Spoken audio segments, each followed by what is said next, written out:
Magiese, yene femme africaine.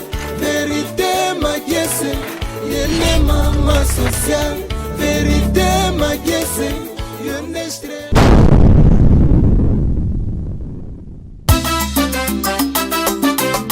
Nene matondo pembele fofele yani yisu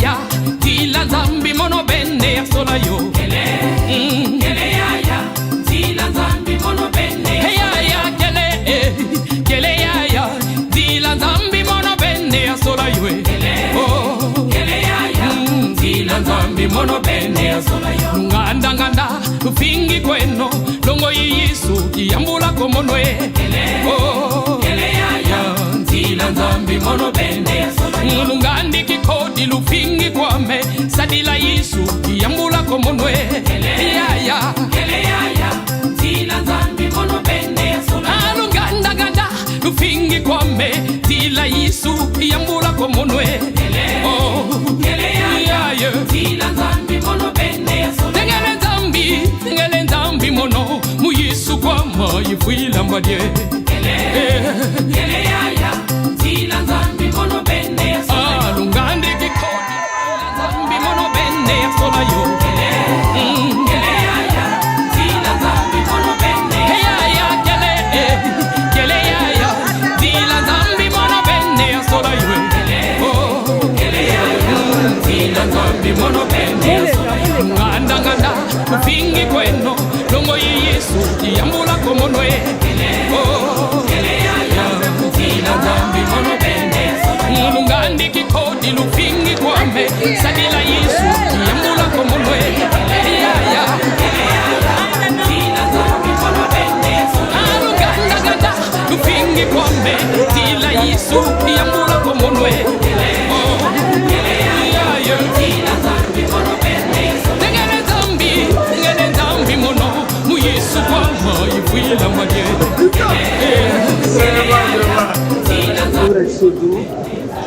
ezaki neti temple ninge po travail temple de Dieu.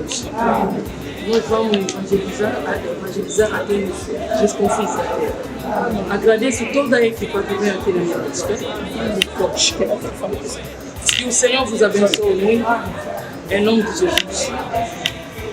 A alegria é partilhar. Estou bastante alegre no nome do Senhor Jesus Cristo. Que o Senhor vos abençoe. O mundo é complicado quando consegue, irmão. Tua mãe agora é feiticeira, porque você é assim.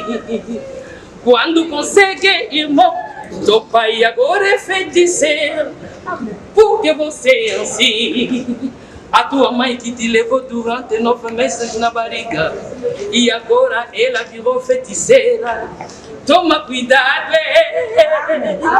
o mundo dá reviravolta.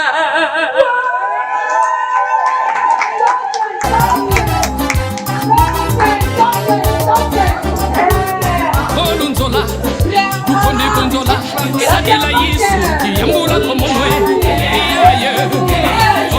Tila nzambi mono bende kangi kweno lupingi kwame tila Yesu kiyambula komonwe. Naza vraiment essayer makasi pour partager biso nyonso. La Bible nous dit l'humilité précède la gloire. Amen. Bazolamba yo, batuminga okima. Solitude elingolo bateke tata nzamba tiki. Yo kangama na Yesu, kangama na prière. Tangu tata nzamba ofuta yo, yo kozala surprise. Et bato batika kiyo, bakobetelo maboko. Maintenant c'est notre temps, muto kanga lipamboli no azate. Lipamboli tata nzamba eza lokola mai. Eza lokola mopepe, bakanga kaya mutu. Makola pambola biso, la pamboli présence ba caméraman na biso, ba réalisateur, na ba réalisatrice bozao. Tata nzamba pambola bino, nayebi ke ndenge toye tokozala makambo minene mpona lokumu ya kombo na Yesu. Sans oublier kaza moninga il y a depuis longtemps. Ça salelanga 3000 cd pambola ngai. Donc kaza papa na ngai Par concert, à niveau moi je salama na maboko ya papa Moïna. C'est lui mon producteur, n'a pas changé na mutu. Amen. Que le bon Dieu nous bénisse. Orphelina, nous avons installé à Kwanamboula. Ensemble, on va travailler ensemble avec mon père. Je suis toujours avec mon papa. Donc il faut être reconnaissant dans la vie. Nous sommes reconnaissants et père papa. Salam donne-moi là. Merci.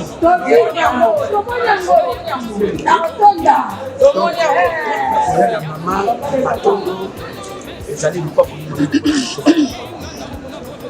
Nakanisi soki zabani sakosi maikabai. Amen. Amen.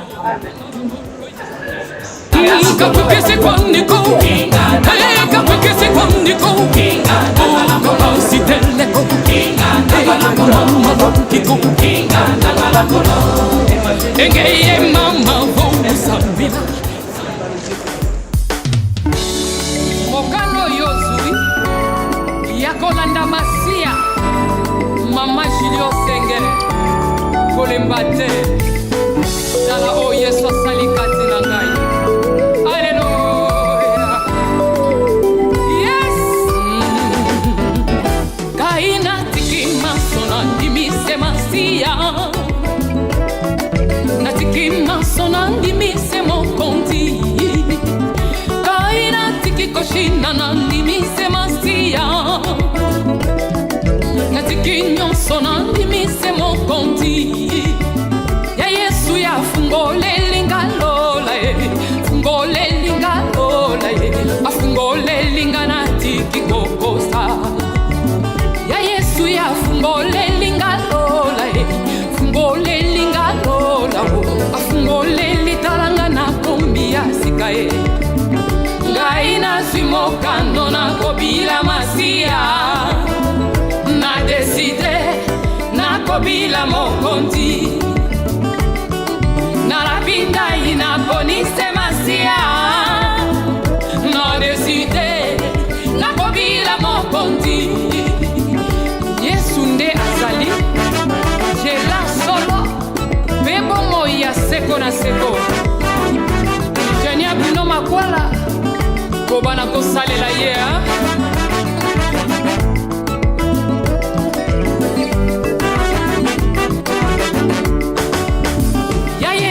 fungole lingalola fungole lingalola afungole lingana tiki ekobo ya Yesu ya fungole lingalola fungole lingalola afungole linga nandi mi Yesu Kristo oya salizela zela ya pamoja oye komema Kolo eza na maboko na ye Talatina na lingi ye Talatina na lingi ye Nondimi Yesu Kristo Oya sali nzela Nzela ya bomo Ego memana tata Nondimi Yesu Kristo Oya sali nzela Nzela ya bomo Ego memana tata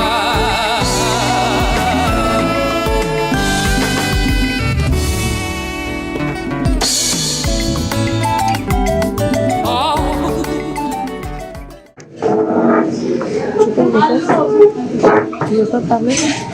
Vous avez déjà la droit presse, déjà c'est bon.